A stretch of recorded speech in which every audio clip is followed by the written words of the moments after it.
menjadi co-instructor atau co-teaching dalam mata kuliah statistik geografi. Nah, statistik geografi ini dulunya merupakan 2 mata kuliah yang digabung menjadi satu, yaitu statistik dasar dan spasial statistik.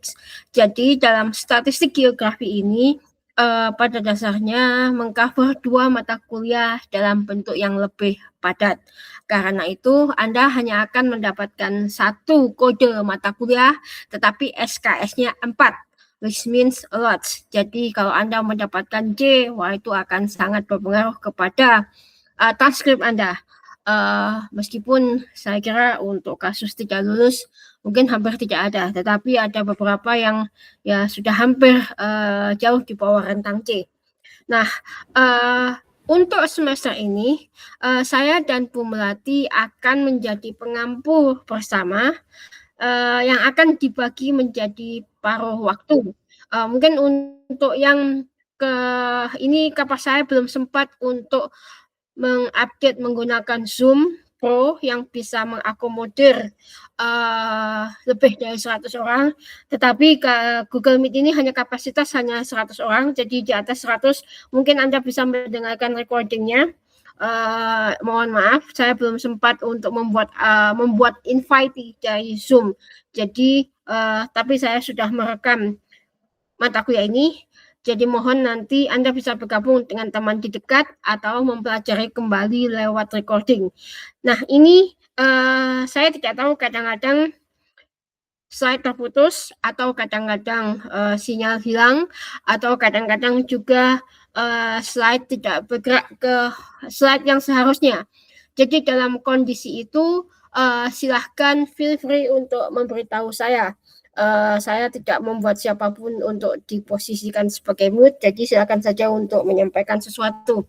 Dan juga nanti ketika untuk bertanya, silakan saja langsung menyebut dengan suara, karena kadang-kadang saya tidak memperhatikan kode isyarat lambaian tangan. Nah, seperti yang sudah kita ketahui, ya ini mohon gabung dengan email UM supaya saya tidak memberikan izin admit demikian. Jadi Anda bisa bergabung sekaligus langsung menggunakan akun UM Anda. Ya, kalau akun UM mahasiswa non geografi ya mungkin harusnya bisa. Nah, bagaimana kita mengatur perkuliahan ini bersama dengan Bu Melati. Bu Melati akan bergabung setelah UTS. Sebentar, saya akan share screen dulu.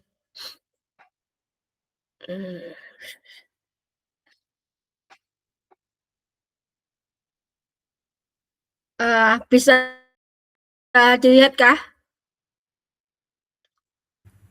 Bisa. Oke. Nah, kita punya 16 minggu, mulai hari ini Jumat kemarin minggu otomatis minggu pertama, kemudian lanjut dalam asumsi tidak ada yang terganggu oleh liburan. Nah, nanti untuk lebaran mungkin kita menunggu jadwal liburan kampus terlebih dahulu. Tetapi asumsi tidak ada gangguan, maka jadwal akan berlangsung seperti ini. Di paruh pertama Anda akan bersama saya, di paruh kedua Anda akan bersama Ibu Melati. Nah, terkait dengan penilaian statistik ini, mohon dipahami, ini penilaian yang cukup bukan berat ya, tapi banyak. Jadi nilai akhir dari penilaian ini akan ditentukan dari 10% ujian praktikum yang nanti akan dilakukan di minggu ke-15, kemudian 20% nilai ujian tengah, 20% nilai ujian akhir, 45% rata praktikum, dan 5% sikap. Itu rumus dasar yang mungkin Anda bisa mulai menghitung di mana nanti saya harus memperbaiki kalau misalkan ada terjadi kekurangan sesuatu. Nah, ini Anda terlihat 45% praktikum. Berarti separuh dari nilai Anda sangat tergantung dari praktikum. Nah, di sini ini merupakan susunan mata kuliah dari minggu ke-1 mulai hari ini sampai minggu ke-16. Minggu ke-16, tunggu lupa. Minggu ke-16. Ini kurang satu praktikum lagi. Nah, kemudian di dalam setiap minggu kita akan melakukan teori selama kurang lebih 4 kali 50 menit. Mungkin ini akan terlalu lama, jadi kita mungkin akan jeda mungkin sekitar 15 menit di minggu-minggu berikutnya. Nah, kemudian Anda lihat di minggu pertama, kita akan perkenalan dengan apa itu statistik, kemudian bagaimana eksplorasi data, dan apa peranannya dalam geografi. Minggu-minggu berikutnya, kita akan berkaitan dengan materi-materi statistika dasar, yaitu tentang sampel, probability, hipotesis, asumsi, dan kita akan melakukan 3 jenis analisis statistik yang dianggap paling banyak dipakai dalam bidang geografi. Nah, ini bukan berarti statistik hanya ini saja, tidak. Tetapi karena keterbatasan, maka kita memprioritaskan pada beberapa jenis analisis yang paling banyak dipakai dan relevan untuk bidang geografi. Nah, kemudian minggu kelima dan keenam akan kita mulai untuk praktikum. Praktikum pengenalan dengan R. Semua praktikum akan dipakai berbasis R atau Jupyter Colab Notebook dengan R. Nah, ini bukan tanpa alasan mengapa kita memakai R. Yang pertama jelas itu open source. Anda tidak akan ribut dengan bajakan dan lain-lain. Yang kedua, itu merupakan kesempatan Anda untuk belajar perspektif baru, yaitu programming dalam level yang lebih sederhana. Sebagaimana Anda tahu, skill pengolahan data sekarang sudah menjadi salah satu skills yang dibutuhkan dalam dunia kerja. Nah, data programming baik maupun R dan Python itu merupakan 2 tools yang paling banyak dipakai. Kalaupun nanti Anda akan fokus kepada bidang GIS atau PJ atau hidrologi atau sosial atau whatever, kami berharap Anda menguasai basic-basic programming ini. Supaya apa? Supaya nanti ketika Anda bekerja, Anda bisa menggunakan itu sebagai instrumen untuk data analisis. Sekalipun katakanlah Anda bisa bertanya kepada ChatGPT, yes, ya Anda bisa. Dan bahkan ChatGPT pun bisa membuat kode atau script untuk Anda, tetapi tanpa dasar pemrograman Anda akan kurang bisa mengarahkan ChatGPT-nya harus bagaimana. Jadi supaya Anda bisa menggunakan ChatGPT dengan baik, maka Anda harus ya setidaknya paham tentang prinsip dasar pemrogramming dan juga logika. Ya, dengan logika dan urutan nalar, maka Anda bisa mendesain atau membuat struktur prompting yang lebih jelas kepada ChatGPT. ChatGPT itu ibarat pisau di tangan orang yang mahir, dia akan menjadi alat yang berguna. Di tangan orang yang tidak paham, malah menjadi senjata yang membunuh karena memberi informasi yang menyesatkan. Nah, ini urutannya. Anda akan lihat ada 5 praktikum. Kemungkinan ini akan 6. 5 praktikum. Kami akan coba lihat apakah ini masih bisa digabung atau tidak. Apakah akan bisa menjadi 16 minggu atau tetap 15 minggu. Nah, di dalam setiap praktikum, ini akan ada entrance test. Apa itu entrance test? Entrance test itu tes yang diberikan di awal praktikum supaya praktikan membaca dan mengerjakan soal ujiannya. Soal kuis. Jika nilai kuis tersebut di bawah 70, maka mahasiswa tidak berhak mengikuti praktikum. Jadi Anda mau tidak mau harus membaca dan mempersiapkan. Praktikum modul akan diberikan seminggu sebelum praktikum. Jadi tidak ada waktu untuk tidak membaca. Kemudian praktikum ini akan berlangsung di ruang 303, di mana semuanya bisa mengakses komputer yang ada di sana. Dan kemudian entrance test akan dilakukan tepat waktu di jam mulai kuliah masing-masing dan dilakukan langsung, jadi penilaian langsung pada saat itu. Maka jika misalkan nilai Anda berkurang dari 7, ya Anda bisa meninggalkan tempat dan dianggap tidak melakukan praktikum. Dengan kata lain, kehadiran 0.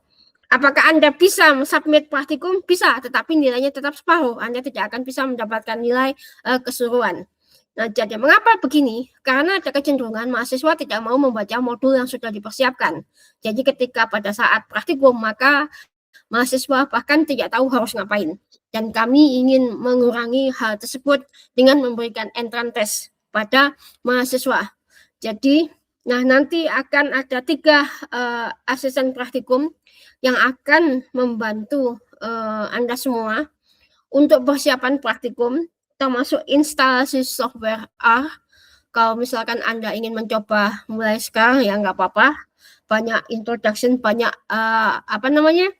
video-video di YouTube yang bisa menunjukkan basic to R dan lain-lain. Jadi saat ini misalkan Anda kurang jelas, Anda bahkan bisa mulai belajar terlebih dahulu. Ini praktikumnya, dan setelah praktikum akan ada UTS. UTS hanya mencakup teori. Nah, tetapi kemudian setelah UTS dan materi kedua, kita akan berpindah kepada konsep-konsep statistik geospasial. Konsep statistik geospasial ini akan diampu oleh Ibu Melati dan akan ada 3 praktikum, dan kemudian baru di akhir akan ada ujian praktikum yang mengcover semua praktikum baik statistik geografi non spasial maupun statistik geografi spasial. Baru kemudian UAS yang merupakan ini tidak akan menjadi materi keseluruhan tetapi materi paruh kedua. Jadi dengan lain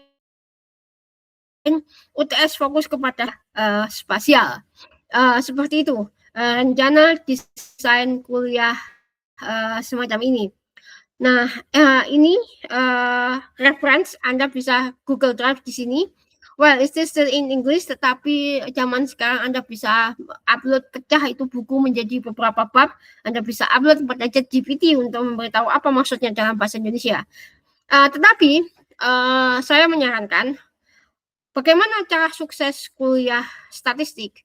Kuliah statistik itu pertama Anda harus punya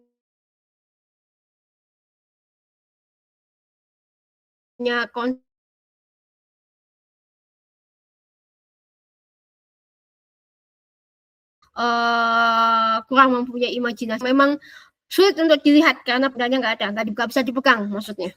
So, in that case, Anda gunakan improvisasi dan imajinasi Anda.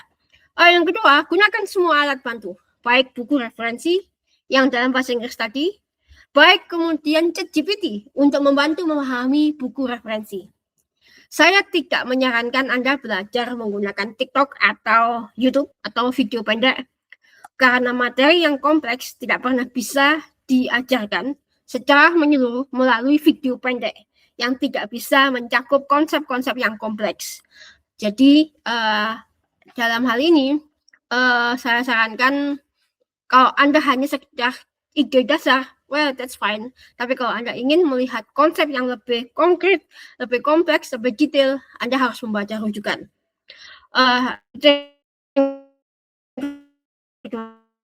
Yang ketiga, sebelum kuliah mulai, printlah slide dosen tersebut dan berikan tersebut. Karena slide itu fungsinya hanya untuk merekap dari referensi. Jadi idealnya Anda membaca referensi, jika kesulitan Anda membaca slide yang diterangkan oleh dosen dan memberikan catatan yang tidak ada di slide. Misalkan saya berbicara tentang hal tertentu yang nggak ada di slide, you can just put some notes in that slide untuk membantu memahami Anda. Nah, sayangnya slide ini hampir semuanya dalam bahasa Inggris, meskipun singkat. Bukan karena apa, tapi karena kata-kata dalam bahasa Inggris jauh lebih singkat dan lebih sederhana, supaya tidak memenuhi slide, maka hal yang sama bisa diatur dalam slide secara lebih ringkas jika dituliskan dalam bahasa Inggris. Nah, tentu saja kunci yang lain kalau Anda mau sukses, bertanyalah apa yang tidak Anda pahami. Sudah jamak bahwa mahasiswa Indonesia itu malu bertanya, tidak bisa bertanya, atau dan lain-lain. Jadi kalau misalkan Anda nanti untuk mengakses slide Anda tidak bisa, maka Anda bisa belajar bagaimana bertanya pada hal-hal yang tidak bisa tersebut. Jadi sangat direkomendasikan Anda membaca slide-slide tersebut.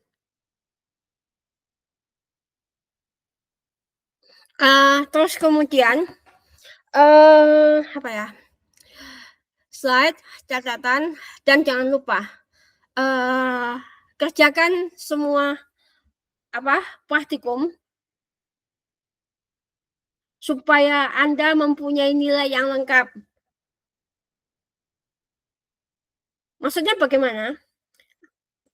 Ada beberapa mahasiswa yang memang entah tidak peduli kepada praktikum, dan ini bukan terjadi di mata kuliah saya, tapi juga di mata kuliah yang lain. Bahkan dianggap praktikum nggak datang, maka ya terpaksa nilai praktikumnya 0. Jadi Anda tahu sumber nilai Anda tadi 45% nilai ditentukan dari praktikum, yang merupakan 30% dari entrance, 40% dari laporan, dan 30% dari kehadirannya. Jadi Anda bisa melihat bagaimana Anda melakukan berpengaruh pada nilai Anda. Soal kuliah, saya tidak akan menerapkan absensi. Jadi Anda saya anggap 100% hadir semua, tetapi praktikum tidak. Nah, tetapi nilai kehadiran tersebut ya paling hanya menentukan 5% dari total nilai Anda. Jadi, meskipun nilai 100, jika tidak ditunjang dengan nilai pemahaman yang lain, 100 dari 5% yang 100, maka tidak bisa memberikan sumbangsih nilai yang cukup. Selain itu, banyak hal yang biasanya dijelaskan oleh dosen yang ada di dalam slide, yang tidak ada di dalam slide, tapi disampaikan secara verbal, karena keterbatasan ruang di dalam slide tersebut. Nah, itu mungkin sekilas tentang bagaimana pelaksanaan praktikum dan perkuliahan. Di mata kuliah ini tidak ada proyek akhir karena sudah cukup padat. Jadi Anda diharapkan bisa memberikan kontribusi yang maksimal pada praktikum dan UTS karena tidak ada proyek akhir. Dan praktikum ini akan bersifat individu dan kelompok tergantung nanti pada kompleksitas topik. Sebelum kita mulai, apakah ada pertanyaan? Saya persilakan.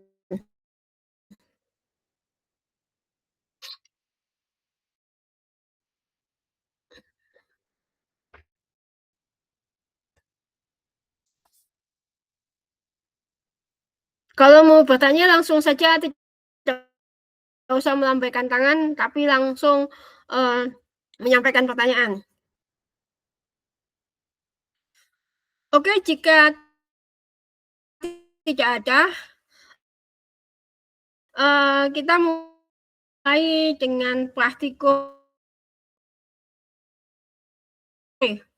penjelasan bab pertama, dan karena ini merupakan sama pada mahasiswa-mahasiswa yang dulunya berbasis IPS, jadi harapannya Anda bisa mencermati semua topik perkuliahan dan segera mengklarifikasi mungkin hal-hal yang mungkin Anda tidak mengerti. Baik, kita mulai saja. Ya, sebentar.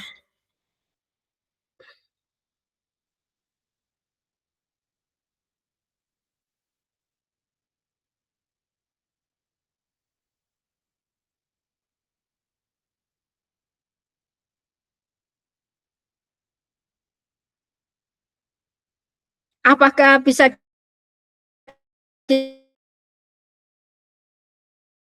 dilihat slide-nya?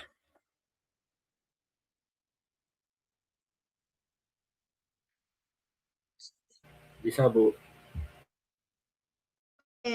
Sebentar.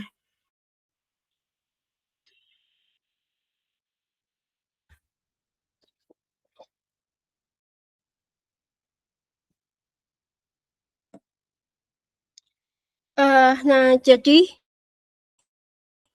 ini merupakan rangkaian materi pada minggu pertama tentang pengenalan kepada statistika pada bidang geografi diampu oleh saya dan Ibu Melati selama sepanjang semester ini.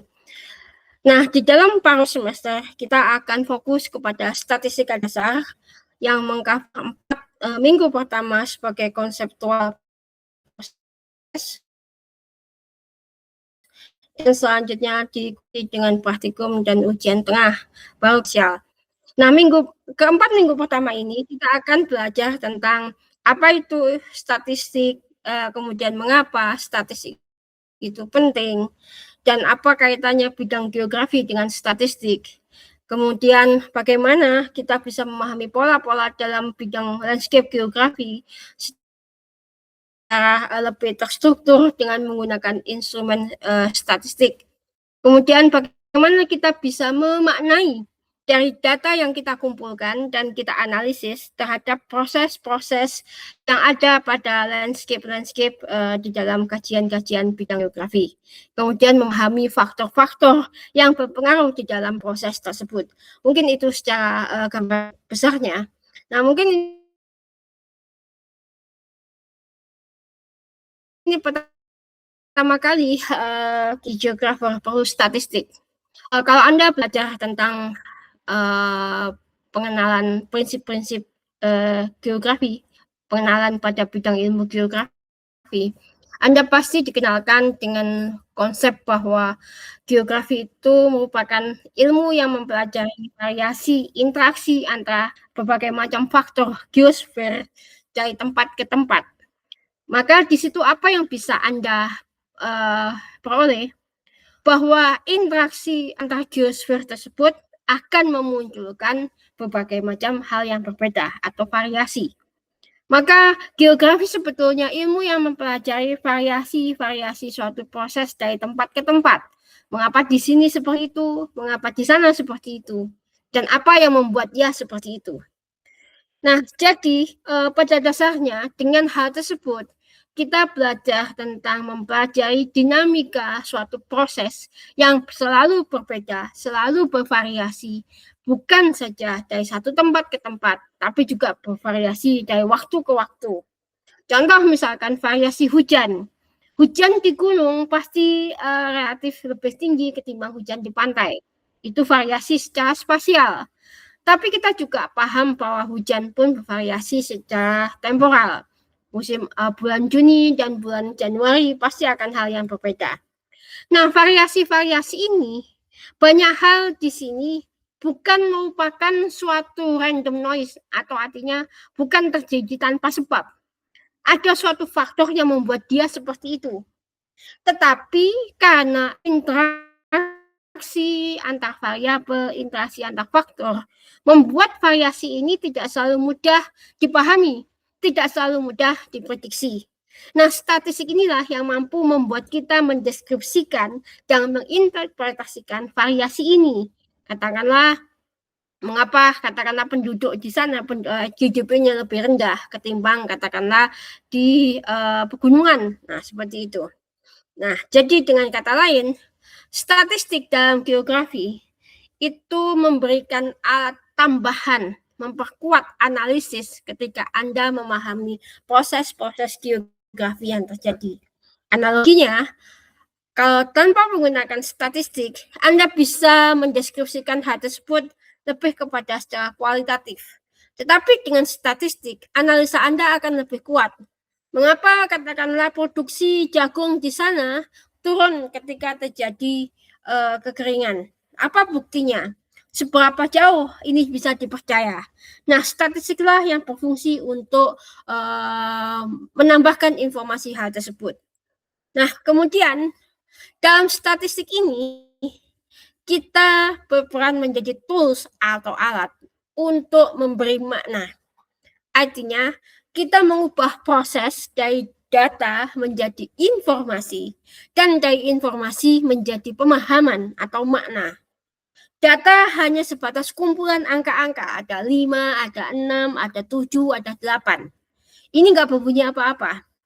Baru kemudian ketika data tersebut menghasilkan informasi, disitulah data mulai berbunyi.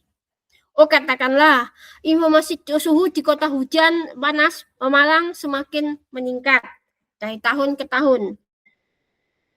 Ditahu dari mana? Dari datanya yang semakin tinggi. Nah, understanding-nya bagaimana? Oh, Malang mengalami global warming. Nah, jadi proses proses memahami sesuatu itu dimulai dari bagaimana kita mendapatkan data. Kemudian mengubah data ini menjadi informasi, dan mengubah data informasi ini menjadi sesuatu makna atau sesuatu yang bisa dipahami bisa punya implikasi. Jadi bukan hanya sebatas rangkaian angka. Nah, di sini salah satu hal kita banyak sekali berkaitan dengan angka. Anda setiap hari dari bangun tidur sampai tidur lagi berkaitan dengan angka. Contohnya apa? Buka timbangan, mengukur berat badan. Kemudian ngisi top up pulsa, naik Gojek, bayar. Kemudian juga kalau Anda kadang-kadang melihat informasi cuaca, suhunya berapa, hujannya berapa. Terus kemudian kadang-kadang Anda juga misalkan periksa kalau ke dokter, mengukur tensi. Nah, semuanya berkaitan dengan angka. Jadi pada dasarnya kita hidup dalam dimensi angka di sepanjang banyak aspek kehidupan kita. Nah, statistik inilah yang membuat angka-angka tersebut bermakna. Nah, kemudian ini, mengapa statistik? Data di mana-mana. Nah, dalam ilmu statistik ini ada kaidah. Nah, pada dasarnya kita belajar statistik itu belajar untuk mengolah data supaya menjadi informasi dan menjadi menghasilkan makna yang bisa dipertanggungjawabkan. Apa arti dipertanggungjawabkan di sini? Ada ukuran universal yang bisa diterima siapapun dalam kaidah ilmiah. Contoh misalkan kalau Anda mengatakan Malang suhunya meningkat secara statistik nyata, maka siapapun akan merasa bahwa Malang tersebut meningkat secara statistik, bukan didasarkan pada objek atau subjektivitas. Saya merasa Malang itu suhunya makin panas, tapi yang lain merasa fine-fine saja. Nah, itu pernyataan yang tidak bisa dibuat sebagai suatu landasan informasi. Maka statistik membantu hal tersebut supaya memberikan muatan kepada pengguna seberapa besar informasi tersebut bisa dipakai. Nah, jadi pada dasarnya statistik itu ilmu yang bertujuan untuk bukan saja mengumpulkan data, tapi juga mengolah data menjadi informasi. Kemudian bagaimana caranya? Ya katakanlah membuat data tersebut dengan aturan-aturan tertentu yang bisa dimaknai. Ada pisaunya nanti, ada lensanya. Nah, disinilah kita belajar menggunakan tools tersebut. Sehingga kita bisa lebih paham dengan data yang kita punya. Nah, salah satu hal lain mengapa statistik ini perlu, data-data yang kita terima atau yang kita temui itu banyak sekali. Bahkan di dalamnya belum tentu benar. Maka statistik membantu kita untuk memberikan tingkat kepercayaan. Seberapa besar kita percaya pada data tersebut. Atau seberapa yakin kita percaya pada hasil analisis tersebut. Nah, terlebih lagi ketika kita melihat bahwa data tersebut muncul bukan saja tidak bisa dikontrol kualitasnya, tapi juga bisa mempunyai akumulasi kesalahan. Contoh kesalahan pencatat, kesalahan pelapor, kesalahan penulis. Nah, pada akibatnya data yang kita terima belum tentu merupakan suatu voice atau suatu hal yang murni bermakna. Bisa jadi hanya merupakan suatu noise atau hal-hal yang kotoran yang tidak bermakna. Nah, di statistik itu mampu membantu kita untuk katakanlah memahami berapa persen data kita bisa dipercaya, berapa persen ketidakpastian dalam analisis kita. Nah, seperti itu. Jadi membuat analisis lebih berdasar. Nah, mengapa kita belajar dalam dua jenis, statistik dan statistik spasial? Seperti yang sudah kita lihat bahwa keragaman itu kunci dalam bidang geografi. Perbedaan wilayah, perbedaan kondisi fisik, perbedaan tingkat interaksi, semuanya menghasilkan perbedaan-perbedaan di satu tempat ke tempat lain. jarang sekali fenomena-fenomena geografi itu yang uniform atau seragam. Hujan saja beda-beda, suhu beda-beda, elevasi beda-beda, pengakuan manusia beda, tanah beda-beda. Nah, di sini bahkan dua desa pun dengan hujan yang sama bisa jadi punya penghasilan katakanlah kebun cabai yang beda. Karena mungkin satu pakai pupuk, satu enggak. Nah, itu contohnya. Nah, statistik ini diberikan di mata kuliah ini mengcover statistik spasial karena aspek-aspek dalam bidang geografi itu juga terangkum dalam dua domain, domain spasial dan domain non spasial. Nah, jadi pada dasarnya statistik dasar itu membantu kita belajar memahami pola dalam angka. Tetapi statistik spasial belajar memaknai pola angka tersebut dalam keruangan, dalam konteks keruangan. Nah, itu yang membedakan apa perbedaan antara statistik dan statistik spasial. Nah, di topik paruh kedua nanti kita akan belajar topik-topik tentang statistik spasial seperti interpolasi, GWR atau geographically weighted regression atau density, point pattern analysis sampai pada clustering. Tetapi untuk paruh pertama ini kita masih fokus di statistik ini. Kemudian di sini uncertainty di geographic data. Apa yang dimaksud uncertainty? Terjemahannya ketidakpastian. Artinya, apapun data yang kita terima itu, kita tidak boleh mengasumsikan itu 100% benar. Selalu ada ruang untuk kesalahan. Seperti tadi yang disampaikan, apa yang membuat data tersebut tidak pasti? Karena banyak sekali faktor yang membuat kita tidak bisa sepenuhnya percaya data tersebut 100% benar. Contoh sumber-sumber ketidakpastian yang membuat kita nggak bisa percaya data itu 100% adalah satu, pasti keterbatasan jumlah pengamatan. Contoh misalkan, di satu kecamatan hanya ada satu alat ukur hujan. Satu alat ukur hujan, sementara kecamatannya luasnya hampir separuh kota Malang. Yang ujung ada di ujung gunung, ada bahkan di katakanlah dataran rendah. Nah, maka alat yang hanya satu ini tidak bisa menggambarkan keragaman hujan yang satu dengan yang lain. Terkadang pencatatnya juga kurang akurat. Contoh timbangan. Timbangan yang biasanya dipakai untuk mengukur bobot tanah dalam timbangan skala gram, Anda memakai timbangan-timbangan beras misalnya. Maka tidak punya sensitivity, tidak mampu menggambarkan perbedaan kecil. Tentu sumber kesalahan yang lain itu kesalahan pengukuran. Nggak bisa pakai alat, salah mengukurnya, salah membacanya, atau bahkan salah ambil waktunya. Nah, kemudian juga natural variability. Kalau debit sungai, katakanlah, debit sungai Amprong ini 3 meter kubik per second. Apakah iya 3 meter kubik itu akan tetap sama dari detik ke detik? Tidak. Suatu saat dia akan berubah, bisa lebih tinggi, bisa lebih besar. Fluktuatif, jelas, natural variability.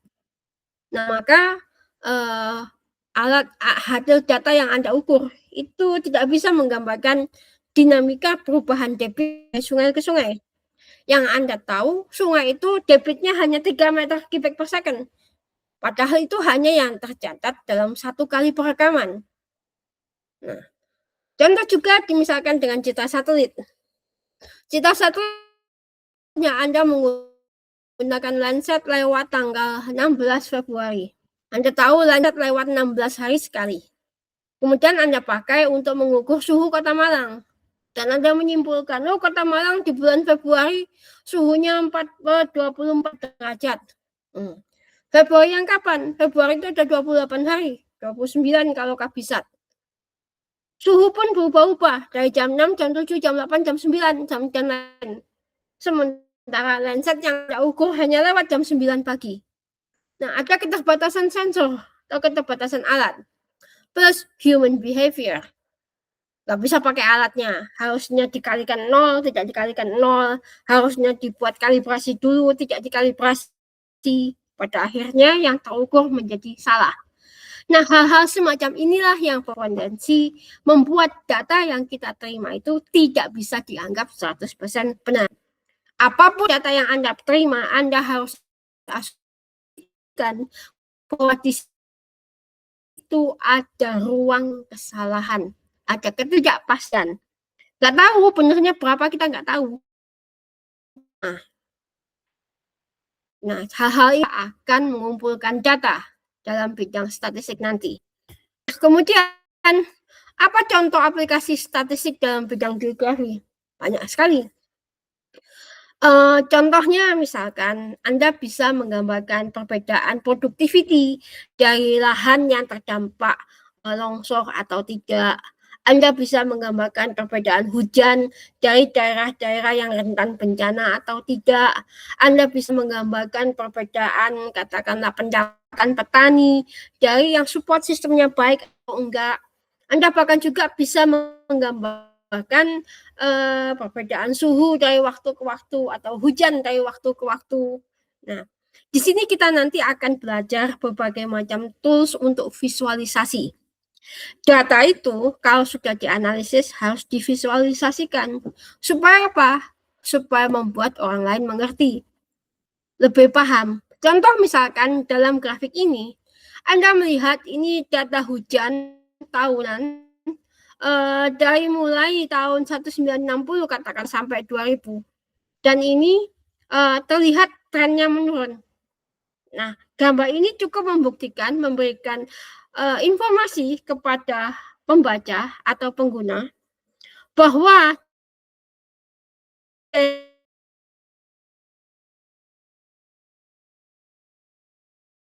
curah hujan. Sebaliknya di daerah Sumbawa dalam rentang waktu yang sama hampir ekstrim yang terjadi di Ampenan. Nah, bagaimana Anda menurut time series inilah Anda bisa menunjukkan bahwa kondisi yang berbeda terjadi di dua tempat yang berbeda. Contohnya juga pula seperti ini, katakanlah anomali yang terjadi di daerah Ampenan dan Sumbawa tadi.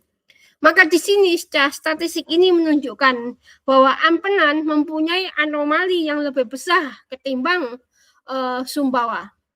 Nah, katakanlah sekalipun mempunyai nilai R² yang sama, maka apa artinya di sini? Artinya adalah daerah Sumbawa mempunyai stabilitas yang lebih tinggi kepada hujannya, tidak mempunyai peluang atau mempunyai peluang yang lebih kecil kepada gangguan iklim, gangguan hujan. Nah, ini salah satu contoh penggunaan bagaimana penggunaan visual dalam bidang geografi. Contoh lainnya seperti ini, aplikasi statistik dalam geografi ini melakukan regresi. Regresi itu menghubungkan antara dua variabel melalui suatu persamaan matematika. Nah, contohnya ini misalkan bagaimana memprediksi TSS dari band remote sensing. Anda bisa menghubungkan secara matematika bahwa kadar sedimen itu berbanding lurus dengan band-band tertentu. Dalam konteks ini, dari mana tahunya? Dari bentuk regresinya. Nah, nanti kita akan lihat hal-hal semacam ini. Nah, contoh misalkan satu cara yang lain, manfaat yang lain adalah untuk melihat cluster analisis. Contoh di sini katakanlah dari perbedaan antar wilayah, Anda tahu bahwa di sini terbagi menjadi 3 kelompok. Kelompok negara-negara yang berada di bawah, kemudian di Jawa Tengah, dan pada negara-negara di bagian atas. Nah, ini menunjukkan pengumpulan pola yang berbeda dari negara merah akan punya pola dan proses yang berbeda dengan negara-negara yang ada di grafik berwarna kuning. Nah, ini secara statistik digambarkan dalam regresi yang semacam ini. Tetapi secara spasial kita bisa melihat benang merah antara data sebaran nilai ini dengan ada petanya. Nah, ini semua berkat statistik. Jadi statistik mampu menjelaskan proses-proses geografi, geographical inquiries, dan memberikan respon atau jawaban yang lebih universal. Dalam arti bukan berdasarkan pada pernyataan subjektif. Nah, ini contoh lagi pula bagaimana statistik dipakai untuk menggambarkan bentuk keragaman. Keragaman dalam hal ini ada keragaman spesies. Mungkin Anda ini bisa menggunakan bagaimana pengaruh pembangunan kepada keragaman biodiversity misalkan. Anda bisa melihat spesies-spesies mana yang punya keragaman abundance, kelimpahan yang lebih tinggi, ditunjukkan dengan adanya warna yang lebih orange. Sementara spesies-spesies yang lain mempunyai kelimpahan yang lebih rendah.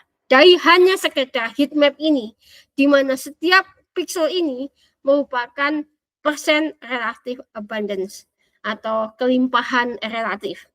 Nah, contoh lagi dalam statistik seperti ini.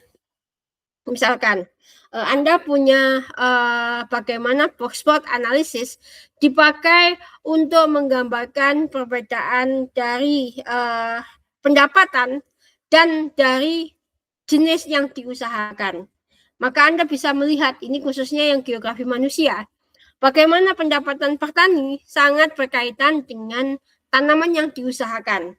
Nah, di sini kita bisa melihat bahwa tanaman-tanaman tertentu punya margin pendapatan yang lebih tinggi dibanding dengan tanaman-tanaman yang lain. Nah, dia contoh mengekspos hal-hal seperti ini hanya bisa dilakukan dengan melalui analisis statistik. Nah, lepas dari itu, di samping statistik berfungsi sebagai alat untuk memahami sesuatu, kadangkala statistik juga dipakai sebagai alat untuk memanipulasi sesuatu. Maksudnya bagaimana? Bahwa dalam statistik itu bisa dipakai untuk menipu dalam tanda kutip. Maksudnya adalah apa yang ada dalam visualisasi hasil statistik itu sangat tergantung dari cara kita memvisualisasikan. Contoh seperti ini. Ini nilai antara X dan Y yang datanya sama, tetapi sumbunya dibuat berbeda. Sumbu X-nya adalah sumbu nilai asli yang kiri, sumbu Y, sumbu X yang kanan, sumbu hasil logaritmik. Jadi misalkan X-nya 0,1, di sini ada log dari 0,1. X-nya 0,2, di sebelah kanan ada log dari 0,2. Nah, hasilnya apa? Ketika divisualisasikan, yang normal tanpa dibuat logistik scale, tampak tidak berubah, datar saja. Tetapi yang kanan, logarithmic scale di aksis akan membuat grafik ini tampak meningkat dari kiri ke kanan. Nah, maksudnya apa? Well, jika misalkan saya politisi, saya ingin menunjukkan kesuksesan akibat pimpinan saya, maka untuk menunjukkan proses yang ini akan saya ubah data. Padahal aslinya tidak, tapi karena diubah menjadi scale logistik, maka dia meningkat menjadi yang sebelah kanan di sini.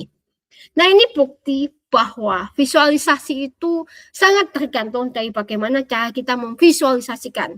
Untuk itu, sebetulnya melek data dan melek visualisasi itu diharapkan bisa dikuasai oleh setiap orang supaya bisa membaca data dengan lebih objektif. Kalau misalkan Anda membaca yang kanan ini, mungkin Anda akan tahu, oh ya, tiap tahun meningkatnya pesat sekali. Tapi ternyata itu hasil log. Ketika nilai data biasa, wah nggak meningkat juga, hanya meningkat sedikit. Nah, jadi seperti itu.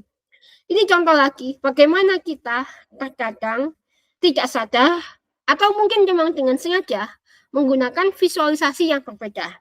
Contoh ini, katakanlah peningkatan bunga dari tahun ke tahun. Kalau yang di sumbu kanan, Y-nya dimulai dari 0, maka tampak tidak ada perbedaan peningkatan yang luar biasa.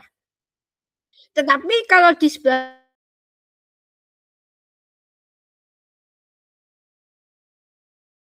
variasi kecil yang di sini aslinya tidak tampak, akan menjadi tampak sangat nyata dalam kurva yang sebelah kiri.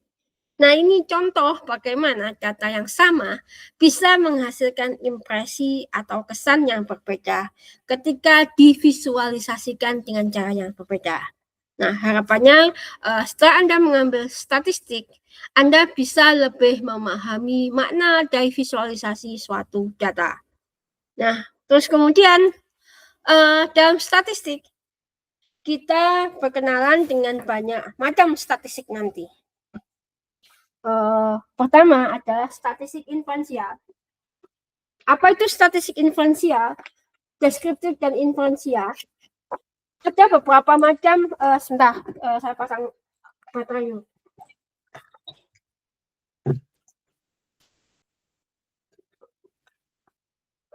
Nah, jadi statistik itu banyak macamnya. Mungkin nanti masalah terbesar yang dihadapi mahasiswa, harus pakai statistik apa dan kapan dan mengapa. Di dalam seminar proposal,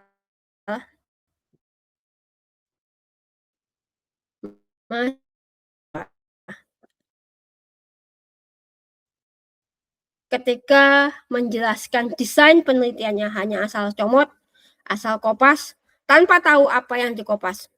Seringkali mungkin dari sekian saya banyak menguji, katakanlah lebih dari 100 mahasiswa. Mungkin hanya 5% atau mungkin bahkan kurang yang benar-benar paham mengapa harus seperti ini, mengapa harus seperti itu. Jadi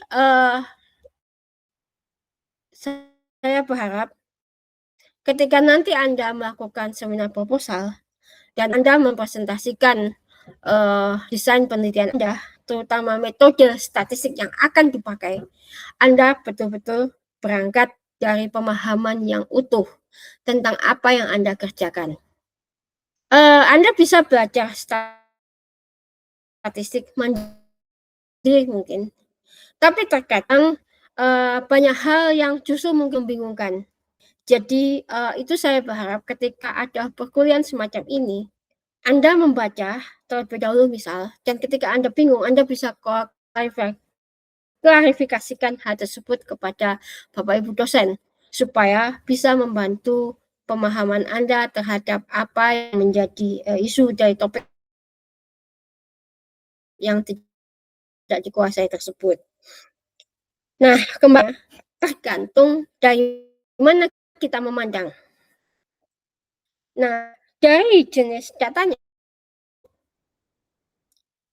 kita termasuk tujuannya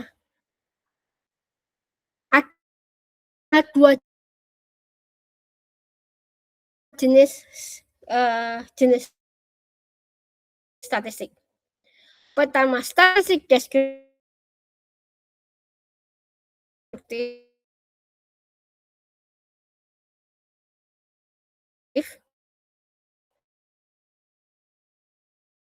paham dengan menjelaskan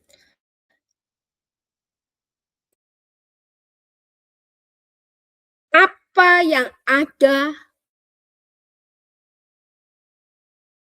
pada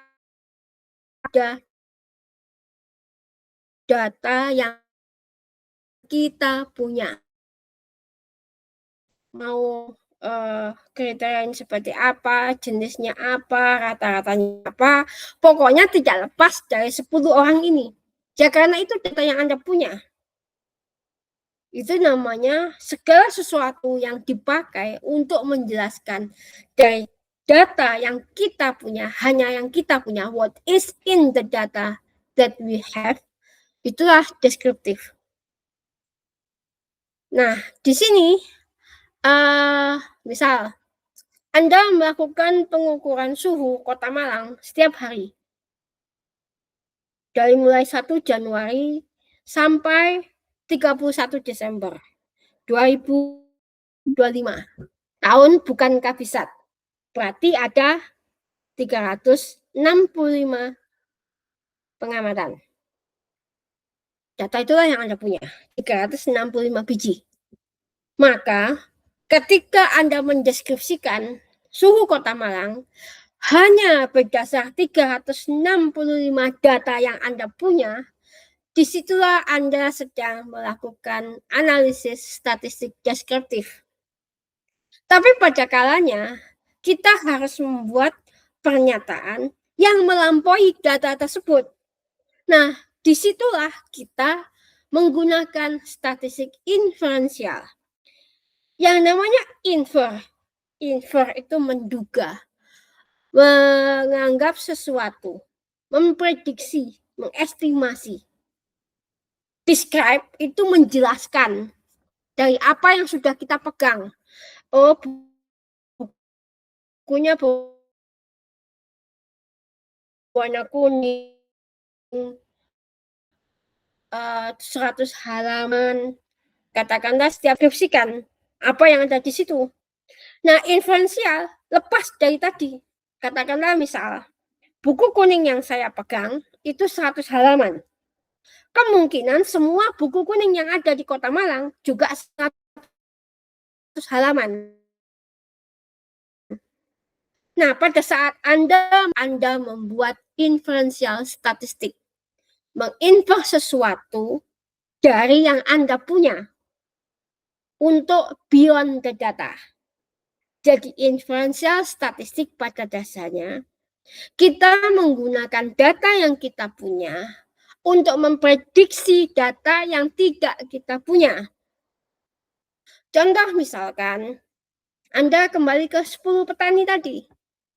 10 petani Kota Malang, ya mungkin masih ada petani, pendapatannya berkisar dari 1 juta sampai 2 juta. 10 petani yang Anda sampel. Kemudian Anda memprediksi, oh berarti petani di Kota Malang mempunyai pendapatan katakanlah 1 sampai 2 juta. Nah, pada saat itulah Anda memberikan pernyataan terkait dengan inferensial statistik. Jadi, beranjak dari yang kita punya, kita menduga kelompok besarnya, menduga beyond the data. Contoh, beranjak dari 10 petani yang kita kumpulkan, kita menduga seluruh petani yang ada di Kota Malang. Itulah inferensial statistik. Itu sebabnya statistik inferensial bersifat tidak pasti. Ya karena kita nggak tahu, karena hanya menduga. Kalau deskriptif pasti, karena semuanya sudah kita tahu. 10-nya sudah tahu ke 10-10-nya. Tapi inferensial tidak, kita menduga. Nah, itu sebabnya statistik inferensial itu bersifat probabilistik. Nah, sekarang Anda ketika terkait dengan masalah geografi, ada kalanya kita harus mendeskripsikan sampel yang kita punya. Maka disitulah kita melakukan deskriptif statistik. Tapi kemudian kita mengeskalasi data sampel itu menjadi populasi, menjadi grup yang lebih besar, menjadi asumsi implikasi yang lebih luas, maka disitulah statistik inferensial. Contoh Anda membuat pernyataan seperti ini. Erosi longsor, besaran longsor yang terjadi di 3 desa yang saya amati sebesar antara 3 ton per hektar sampai 4 ton per hektar. Di desa katakanlah Miyaji. Maka saya menyimpulkan erosi di Kota Batu berkisar antara 3 sampai 5 ton per hektar. Nah, ketika Anda berpindah dari 3 template erosi menuju erosi Kota Batu secara keseluruhan, disitulah Anda melakukan inferensial statistik. Silakan kalau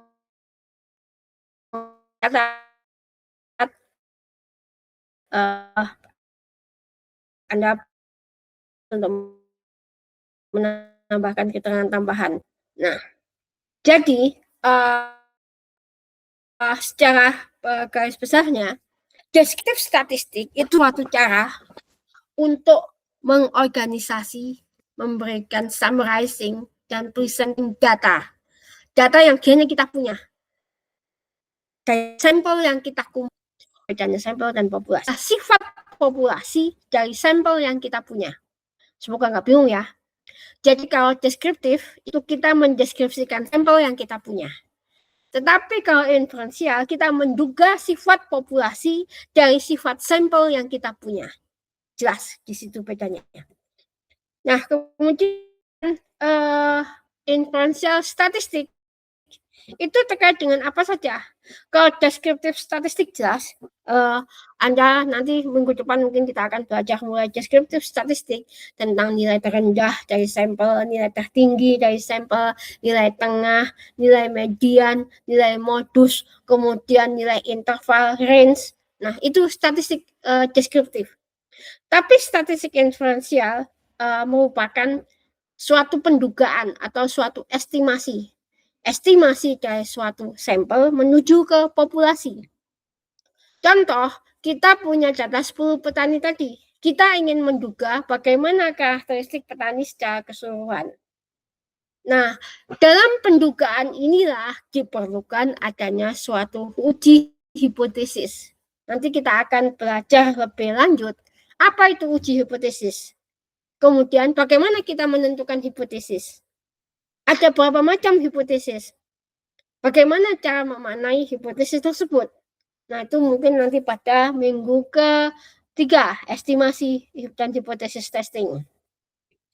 Nah, kalau tadi statistik dibagi berdasarkan dari jenis data yang kita punya, statistik juga terbagi pada asumsi yang kita pakai. Jadi ini penting. Mohon ini dipelajari baik-baik atau pay attention to this thing. Mengapa asumsi itu hal yang sangat penting dalam bidang statistiknya suatu statistik. Artinya, jika asumsinya salah, maka kemana-mananya juga salah. Dalam statistik berlaku GIGO, garbage in, garbage out. Apa maksudnya? Terjemahannya itu sampah yang masuk, sampah pula yang keluar. Itu terjemahannya. Maksudnya bagaimana? Maksudnya, kalau Anda melakukan analisis dengan cara yang dengan data yang salah, apapun hasilnya tidak akan bermanfaat, salah juga hasilnya. Contoh misalkan, Anda melakukan korelasi angka dengan huruf. Entah dari mana, tiba-tiba R-nya 0,8. Anda dengan yakin bilang ini 0,8 korelasi Spearman. Padahal korelasi Spearman diasumsikan dipakai pada 2 variabel kuantitatif. Maka ketika Anda memperoleh hal tersebut dan tetap punya 0,8 yang nggak ada artinya karena salah, bukan korelasi itu yang dipakai, tapi korelasi yang lain. Nah, apa itu asumsi? Mengapa asumsi ini penting dalam bidang geografi dan statistik? Kita dalam memahami fenomena geografi yang begitu luas, begitu masif datanya, banyak hal variabel yang bermain, kita tidak bisa memahami sepenuhnya apa yang terjadi. Apa yang kita lakukan itu hanya simplify atau menyederhanakan. Karena kita nggak yakin itulah, maka kita perlu asumsi. Apa sih asumsi itu? Asumsi itu suatu rules atau suatu kondisi yang harus kita terima sebelum analisis atau data tersebut dilakukan. Atau juga bagaimana data tersebut akan berlaku. Contoh sederhana, Anda ditanya populasi. Berapa jumlah penduduk Kota Malang? Anda mengacu kepada mana? Data BPS. Oke, data BPS. Apa asumsi dalam data BPS? Data BPS mengasumsikan data yang tertulis adalah data penduduk tetap, bukan penduduk pendatang seperti Anda mahasiswa. Nah, itu asumsinya. Maka ketika Anda melihat data, asumsinya apa dulu ini?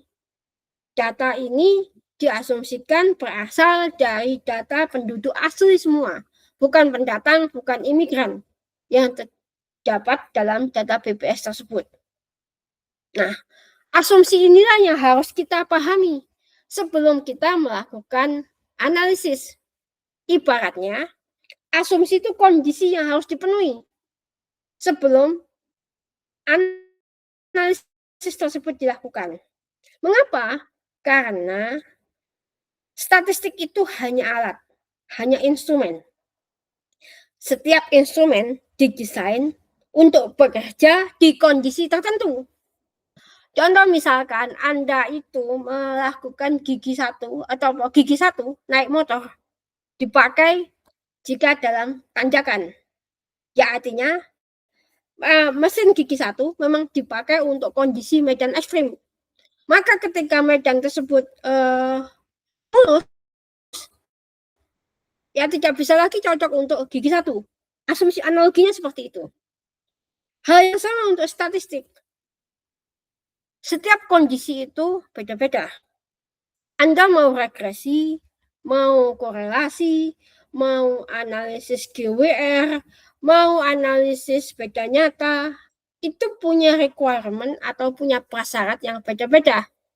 Nah, setiap yang melakukannya inilah yang harus paham apa syaratnya. Mengapa? Karena jika syarat tersebut tidak dipenuhi atau being violated, dilanggar, artinya hasil tersebut bisa jadi misleading atau tidak menunjukkan hal yang sebenarnya terjadi. Kesimpulan bisa jadi salah. Dan keputusan yang berkaitan dengan hal tersebut bisa jadi juga tidak benar. Karena apa? Ibaratnya orang, kalau Anda misalnya katakanlah dalam table manner memakan itu harus pakai garpu, maka ketika Anda memakai sendok, Anda dianggap tidak sedang makan. Nah, jadi seperti itu. Jadi, dalam analisis statistik, Anda harus paham asumsi apa yang dipakai, kondisi apa yang diperlukan untuk melakukan analisis ini. Nah, jadi semacam itu. Ada pertanyaan sampai di sini? Nah, terus kemudian di besaran asumsi itulah yang menentukan bahwa penggunaan statistiknya apa nanti. Alat apa yang dipakai tergantung dari asumsinya.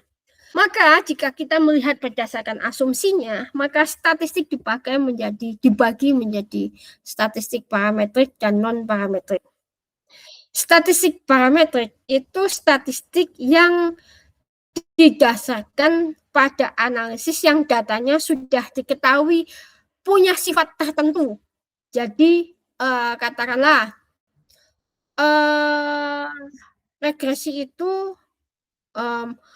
berlaku pada data yang dianggap menyebar normal. Pokoknya dia punya karakteristik tertentu, sudah punya known behavior, sudah punya sifat tertentu. Maka itu statistik parametrik. Tetapi kalau kita belum tahu dan lain-lain, maka kita menggunakan jenis statistik non-parametrik, yang artinya ya parameternya belum diketahui. Nah, dalam geografi bagaimana? Topik-topik di geografi seringkali tidak mengikuti kaidah non-pattern seperti ini. Kadang datanya messy, kadang datanya skewed atau tidak rata, tidak terbentuk secara normal. Nanti kita akan belajar apa itu secara normal.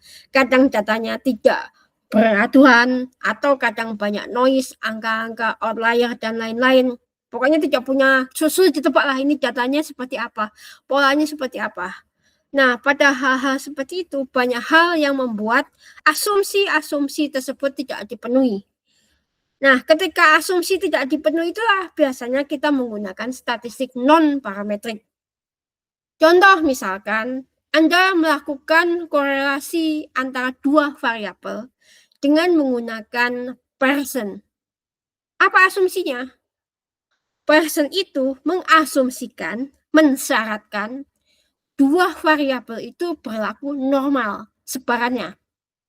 Maka jika salah satunya tidak normal, ya berarti asumsinya tidak terpenuhi, maka korelasinya tidak bisa memakai person, harus memakai Spearman atau koalisi alternatif yang tidak mensyaratkan parametrik atau sifat suatu behavior tertentu. Dalam hal ini adalah normal. Nah, mungkin kita akan belajar lebih banyak nanti seiring dengan masing-masing topik. Itu hanya sekedar penjelasan singkat. Nah, mengapa asumsi itu penting dalam bidang geografi? Jelas. Data lingkungan itu messy, nggak banyak noise-nya, banyak kotornya, data manusia pun macam-macam, ada outlier itu nilai-nilai yang di luar jangkauan, entah nilai terlalu tinggi atau terlalu rendah. Dalam satu kelas mungkin ada IPK yang sangat-sangat tinggi atau IPK yang sangat-sangat rendah di luar kebanyakan teman-temannya. Nah, itu yang disebut dengan data-data outlier yang membuat messy atau tidak beraturan. Hal-hal seperti ini kadang-kadang yang membuat tidak tercapainya suatu behavior dari suatu data. Oleh sebab itu, memahami asumsi yang terjadi dalam bidang geografi itu sangat penting, karena prasyarat dalam statistik harus membuat kita paham kondisi apa yang harus dipenuhi sebelum analisis statistik tersebut dilakukan. Nah, contoh misalkan katakanlah kalau misalkan data hujan itu neat, bersih, dalam arti nggak ada outlier, nggak ada hal-hal yang aneh, maka Anda tidak akan bisa mengidentifikasi extreme weather atau drought risk. Karena ekstrim atau drought risk itu pada dasarnya merupakan nilai-nilai yang di luar nilai majority. Nah, kemudian kami pertama populasi. Populasi itu jelas sekumpulan atau set seluruhnya yang punya sifat yang ingin dianalisis. Contoh populasinya apa? Siswa SMA. Siswa SMA Kota Malang artinya semua pelajar SMA aktif di Kota Malang. Sedangkan sampel itu subset, bagian dari populasi. Katakanlah SMA 5, maka dia sampelnya dari populasi Kota Malang. Nah, Anda setiap geografi itu harus tahu populasi dan sampelnya itu apa. Kalau misalkan Anda mengukur katakanlah pendapatan petani, ya Anda harus batasi populasinya yang mana, Kota Malang, atau Jawa Timur, atau Indonesia. Nah, sampel diambil dari bagian populasi tersebut.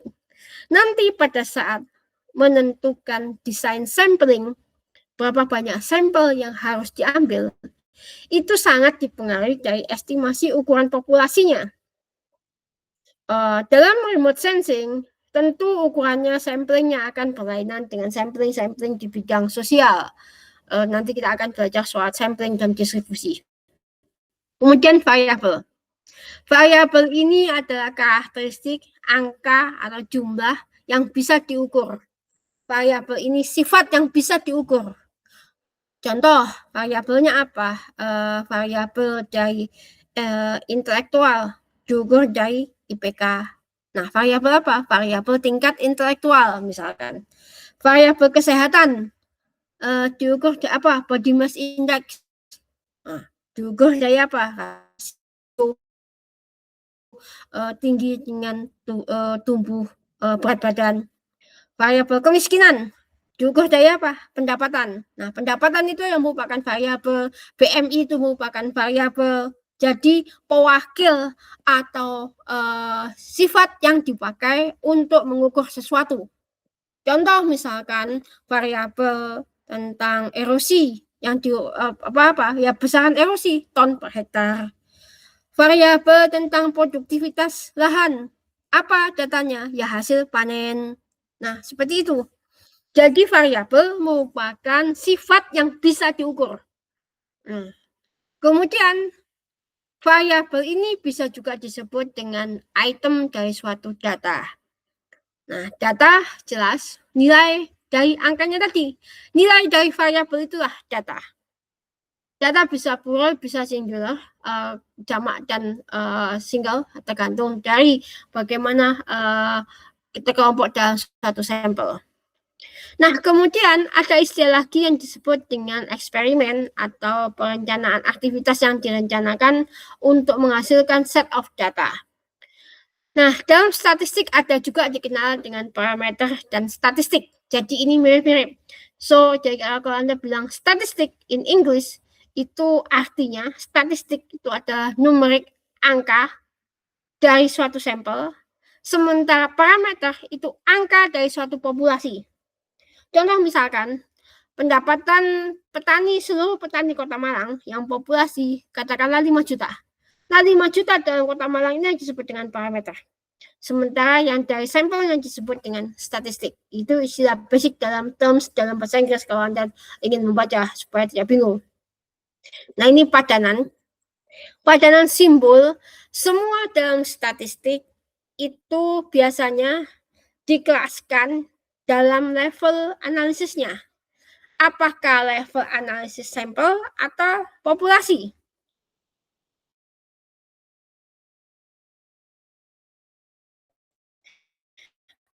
Maka ketika Anda level analisis statistik seperti ini, maka ini adalah di level head dengan ini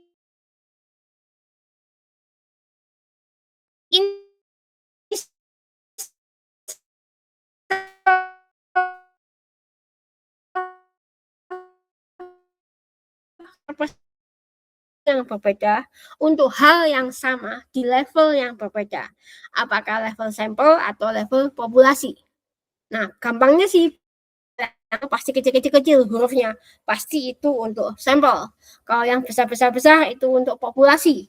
Kecuali angka dan angka row. Nah, angka row itu dari koefisien populasi, angka R kecil dari koefisien sampel. Maka ketika Anda menulis korelasi, Anda harus melihat itu korelasi dari sampel atau korelasi dari populasi. Karena simbolnya berbeda. Nah, kalau kita lihat lebih detail, apa sih populasi dan sampel? Sampel itu bagian dari populasi yang dianggap mewakili karakteristik populasi. Contoh sederhana, kita melihat kumpulan mobil. Ada warna hitam, ada warna putih, ada jenisnya Jeep, sedan, dan lain-lain.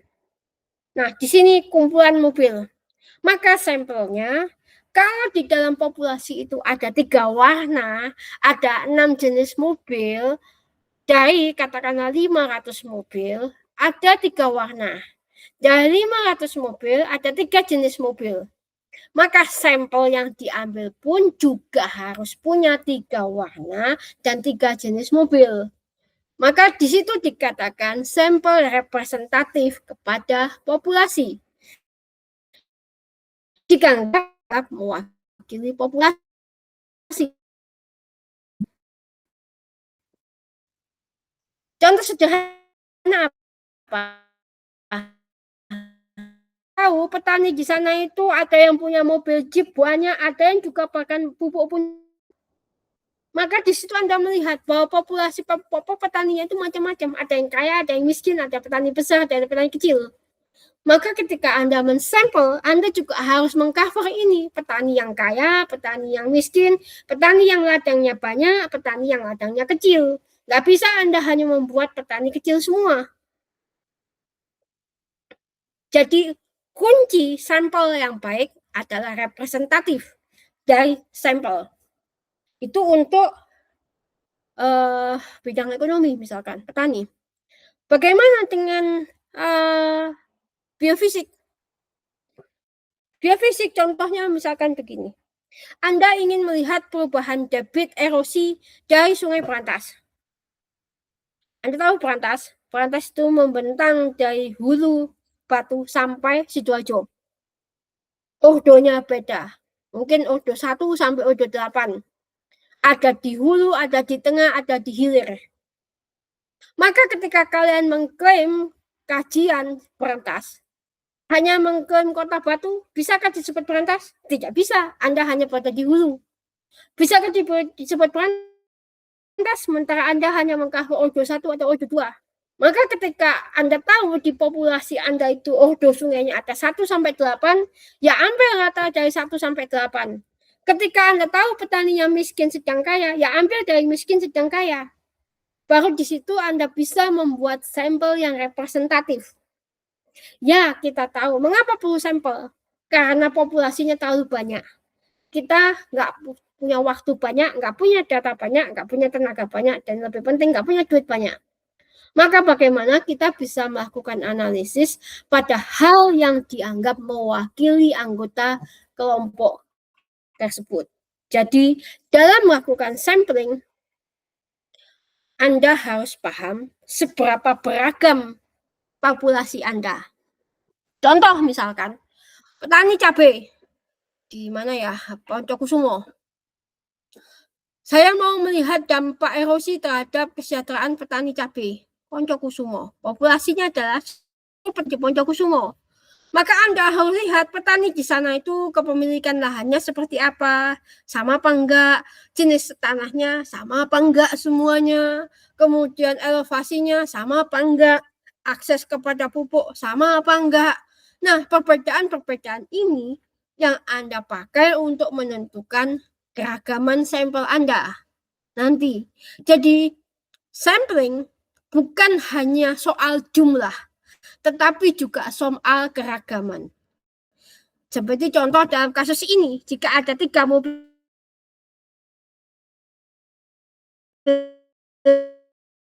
bagaimana cara kita tahu memahami keragaman populasi? Ya, pertama dengan teorinya, yang kedua dengan data-data pendukung.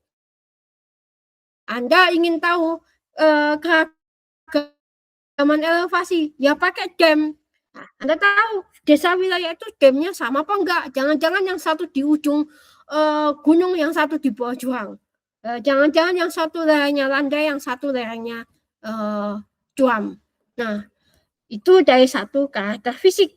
Jangan-jangan ada karakter hujannya. Sama apa enggak? Oh, ternyata yang sana enggak pernah hujan, yang sini hujan. Nah, hal-hal itu yang harus Anda kumpulkan untuk membantu memahami keragaman sampel Anda.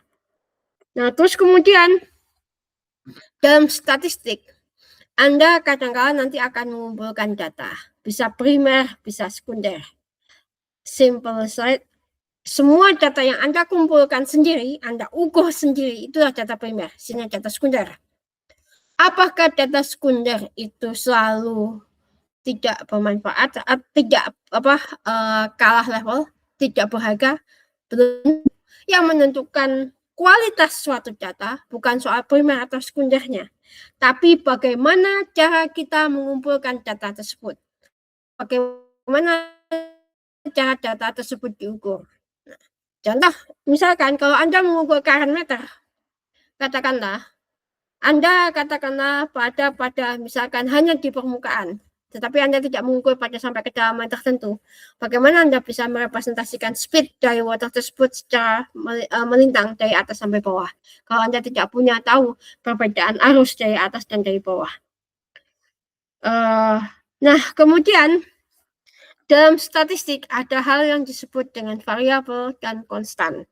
Konstan itu jelas konstanta ya, dalam perhitungan fisika suatu nilai yang bersifat tetap, sisanya bersifat variabel yang bisa berubah nilai-nilainya.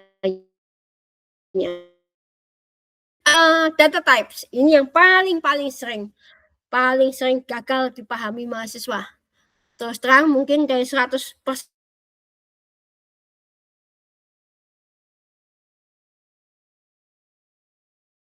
jika Anda tidak paham, tanyakan. Tidak ada pertanyaan bodoh. Yang bodoh justru yang tidak bisa bertanya untuk paham. Data types. Mengapa kita perlu tahu data types atau jenis data? Sama seperti yang tadi, statistik itu butuh kondisi, butuh prasyarat. Setiap tools, setiap jenis analisis statistik mensyaratkan asumsi sendiri, mensyaratkan kebutuhan data sendiri. Suatu jenis analisis bisa jadi memerlukan jenis analisis data yang berbeda. Itu sebabnya kita harus paham jenis-jenis data. Secara global, data ini ada dua, kualitatif dan kuantitatif. Singkatnya, yang kuantitatif semua yang angka. Meskipun ada beberapa aspek yang menjadi perdebatan, apakah semua angka bisa termasuk kuantitatif? Nanti akan saya jelaskan.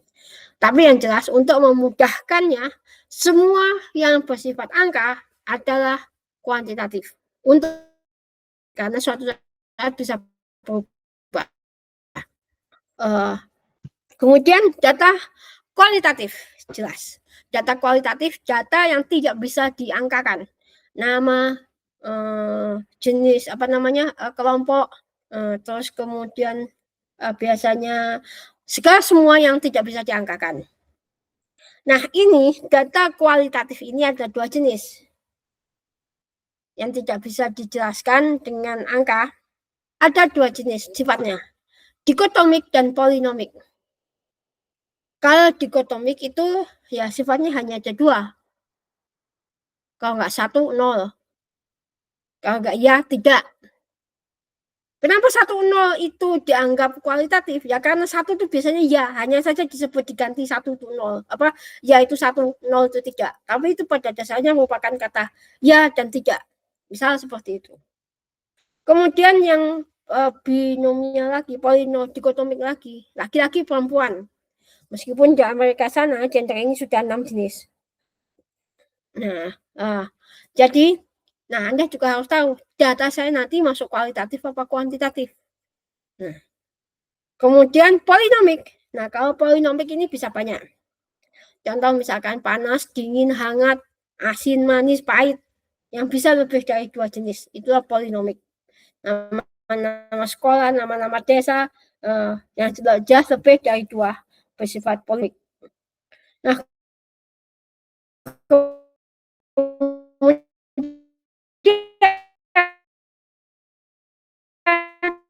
data kuantitatif selalu angka dan selalu hasil dari pengukuran. Pengukuran tentang apa? Tentang atribut atau karakteristik dari suatu pengukuran ini. Data kuantitatif ini ada 2 macam, discrete dan continue. Discrete itu jika nggak bisa dipecah. Sebaliknya, bisa jika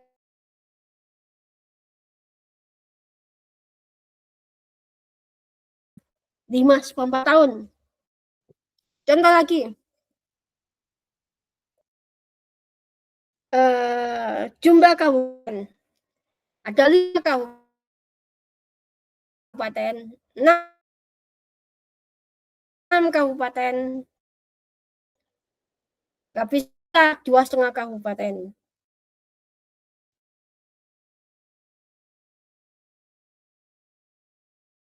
Jumlah petani, maka jumlah petani ada pecahan. Elevasi bagaimana? 5 meter, 1 cm, bisa.